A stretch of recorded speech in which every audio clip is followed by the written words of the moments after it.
এদিকে Valentine week চলছে কিন্তু প্রেমিকার আবদার থাকবে না এটা তো হতে পারে না। তাই আজকে আমার প্রেমিকাকে নিয়ে আমি চলে গেছিলাম বিউটি পার্লারে, সরি আমার বাইকটা নিয়ে আমি চলে গেছিলাম বাইকের গ্যারেজে। আসলে বাইকের সামনের চাকার যে টায়ারটা তার অবস্থা একদম খারাপ হয়ে গেছিল, সেটাতে একদম বিট ছিল না আর লিকে ভর্তি ছিল। তো আলটিমেটলি পুরো টায়ারটাই আমাকে চেঞ্জ করতে হলো, কারণ এই গাড়ি নিয়েই আমার কাজ।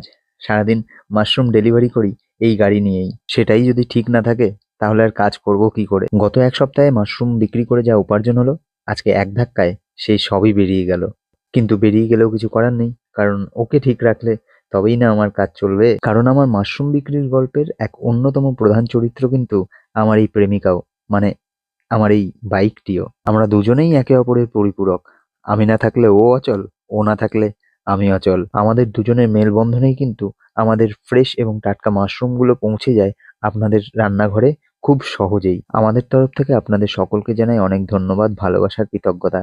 কারণ আপনাদের এত বিপুল পরিমাণে সাড়াই কিন্তু আমাদের পথ চলতে সাহায্য করছে। তাই আপনারা সকলে ভালো থাকুন, সুস্থ থাকুন, মাশরুম খেতে থাকুন।